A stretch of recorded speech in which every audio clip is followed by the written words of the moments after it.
Hello students, welcome back in my YouTube channel. I am Junesh Sheikh.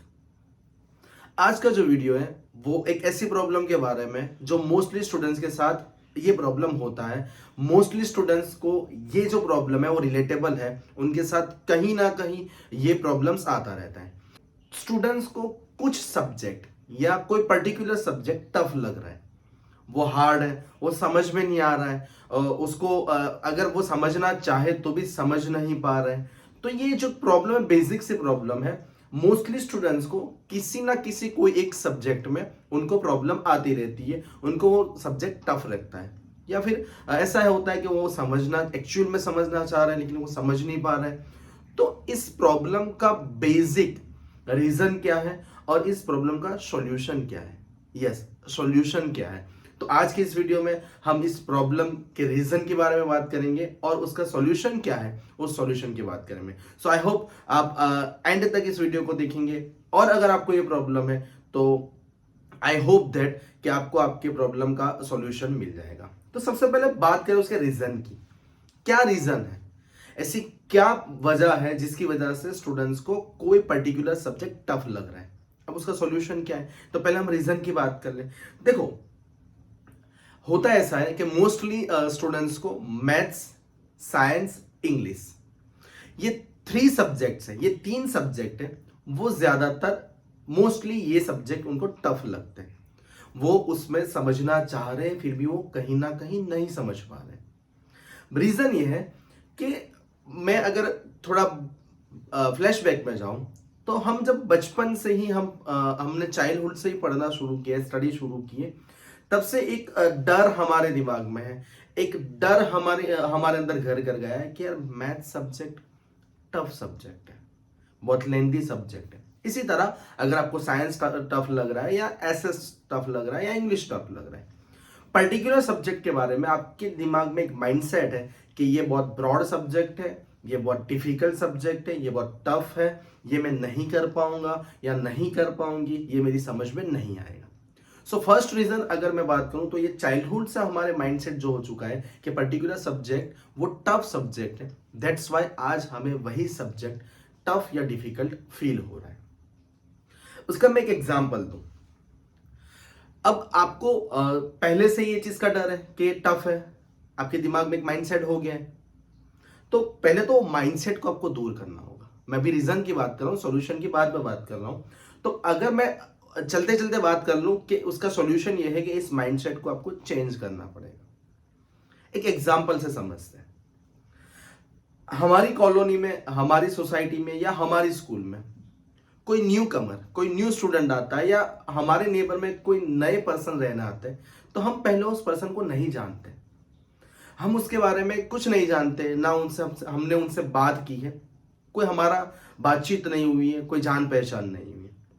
तो हम उसको जज करेंगे सिर्फ उसके बिहेवियर से, उसकी बॉडी लैंग्वेज से। अगर वो किसी से बात कर रहा है तो उसकी लैंग्वेज कैसी है, उसका लहजा कैसा है, इस तरह से हम उसको नोट करेंगे और जज करना स्टार्ट करेंगे। समटाइम्स होता है ऐसा है कि कभी वो बंदा नेचर का अच्छा होता है लेकिन उसकी जो बॉडी लैंग्वेज है या फिर उसका जो बात करने का तरीका है, उससे हम ये जज कर ले कि यार ये बंदे में कुछ प्रॉब्लम है, उसका एटीट्यूड प्रॉब्लम है या इसको ईगो प्रॉब्लम है, एक्सेट्रा। अब क्या हुआ कि हमने उस बंदे के साथ, उस पर्टिकुलर पर्सन के साथ बात करने से पहले, कुछ रिलेशन बनाने से पहले हमने उसके बारे में जज कर लिया, जस्ट उसके बॉडी लैंग्वेज से, उसके बात करने के तरीके से। अब क्या होगा कि अब आप इस वजह से उससे दूर रहेंगे कि यार ये बंदा मुझे सही नहीं लग रहा है, ये पर्सन हमें सही नहीं लग रहा है। अब होता ये है कि हम उसके साथ बात नहीं करते हैं, उसको सिर्फ जज कर लेते हैं, तो फिर शायद बहुत टाइम तक, बहुत ज्यादा लंबे वक्त तक हम उससे बात नहीं करते और उसको एक एज अ नेगेटिव पर्सन हम हमारे दिमाग में उसके लिए माइंडसेट बना लेंगे। अब ये एग्जांपल रिलेटेड टू सब्जेक्ट कैसा है? देखो, चाइल्डहुड से मैंने पहली बात की, चाइल्डहुड से आपको ये चीज दिमाग में माइंडसेट हो चुकी है, आपके माइंड का एक सेटअप हो चुका है कि ये सब्जेक्ट टफ है या डिफिकल्ट है। अब ये डिफिकल्ट होने के जो माइंडसेट हुआ उसकी वजह से हमने उस सब्जेक्ट से जितना क्लोज होना चाहिए था वो हम नहीं हो पाए, क्योंकि हमने जब भी टेक्स्ट बुक खोली है वही माइंडसेट से खोली है कि यार ये बहुत टफ है, बहुत डिफिकल्ट है, ये मेरी समझ में नहीं आएगा। टेक्स्ट बुक खोलने से पहले ही हमारे दिमाग में ये चीज आ चुकी है कि ये टफ सब्जेक्ट है। दैट्स वाई वो एग्जाम्पल को भी याद करो जो मैंने अभी एक सोशल एग्जाम्पल दिया कि हमने किसी पर्सन से बात किए बिना पहले उसको जज कर लिया। दैट्स वाई अब हम उस पर्सन से दूर रह रहे हैं, या अगर उससे बात करना भी हुआ तो एक फॉर्मल बात करके हम निकल जाते हैं। इसी तरह आपके सब्जेक्ट के साथ हो रहा है। आपका एक माइंडसेट है कि भाई ये ऐसी चीजें हैं, दैट्स वाई ये आप खोलते तो है, होमवर्क करते हैं, ओपन किया, होमवर्क किया, क्लोज कर दिया, एग्जाम के टाइम पे थोड़ा रट्टा मार लिया। लेकिन वो परफेक्शन जो आना चाहिए वो इस वजह से नहीं आ रहा है क्योंकि आपका जो माइंडसेट है कि ये पर्टिकुलर सब्जेक्ट डिफिकल्ट है, टफ है। दैट्स वाई आप करना चाह रहे हैं लेकिन आप नहीं कर पा रहे। ये एक बहुत बड़ा रीजन है, ये बहुत बड़ा रीजन है जो मोस्टली स्टूडेंट्स के साथ हो रहा है कि उनको पर्टिकुलर सब्जेक्ट क्या लग रहा है, डिफिकल्ट लग रहा है। ये बात हुई रीजन की, क्यों ऐसा है। जो एक सेंटेंस है इंग्लिश का जो मैं बहुत सारे वीडियो में बोल चुका हूं और इस वीडियो में भी उसको मैं रिपीट करना चाहूंगा क्योंकि ये रिलेटेबल है इसी सब्जेक्ट को। तो इंग्लिश में किसी ने कहा है कि when you love something then nobody and no can distract you.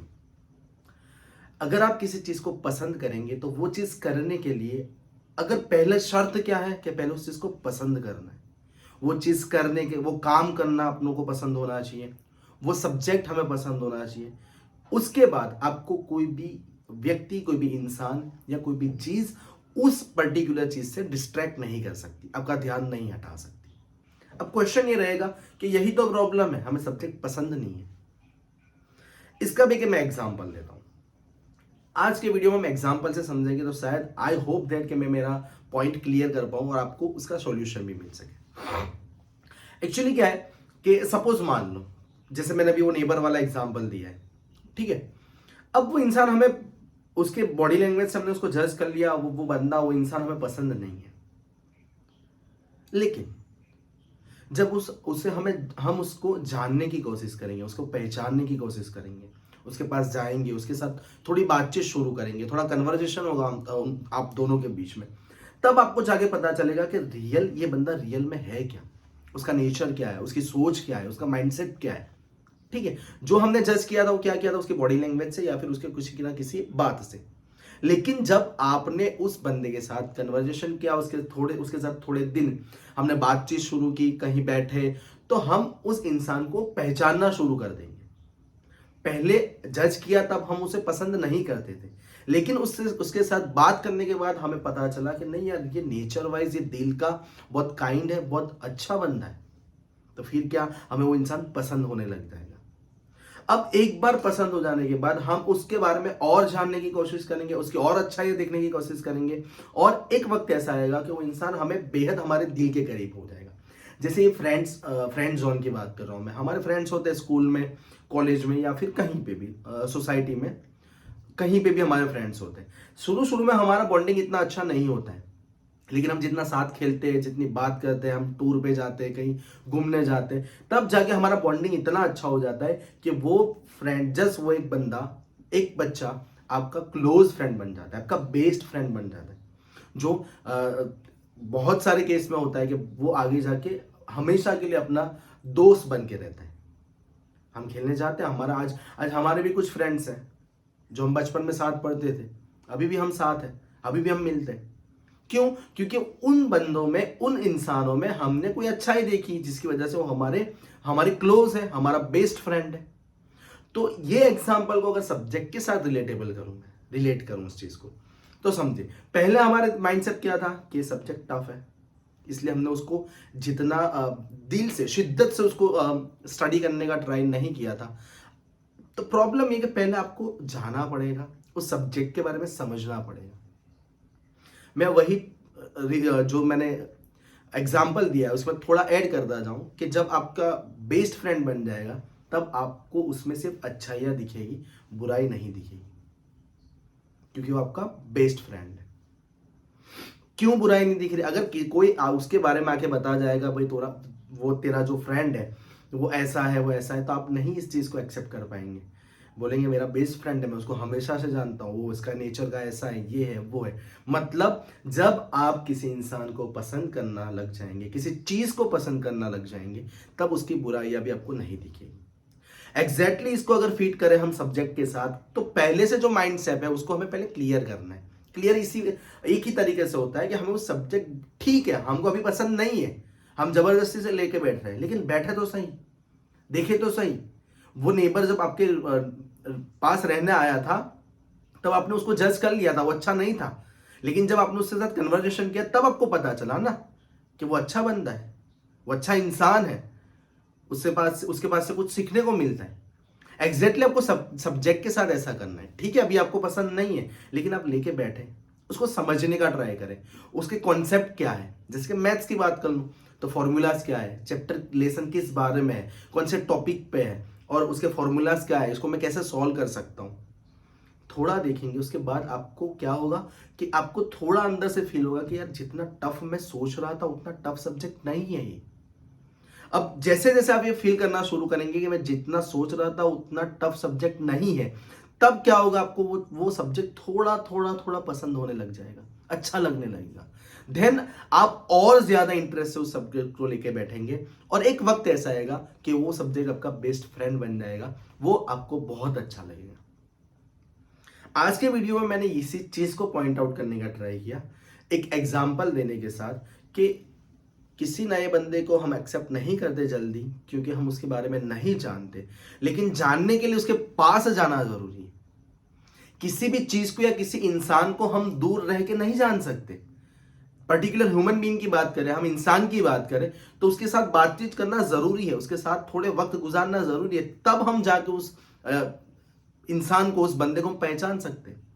Exactly subject को दूर रह के, सब्जेक्ट से दूर रह के हम कैसे जज कर सकते हैं कि सब्जेक्ट टफ है, डिफरेंट है, डिफिकल्ट है, लेंदी है, कैसे जज कर सकते हैं। पहले उस सब्जेक्ट के बारे में जाने तो सही, आप उस सब्जेक्ट को लेके बैठे तो सही, आपके टीचर्स के साथ उसके कंफ्यूजन, उसके जो क्वेरीज है उसका डिस्कशन तो करें।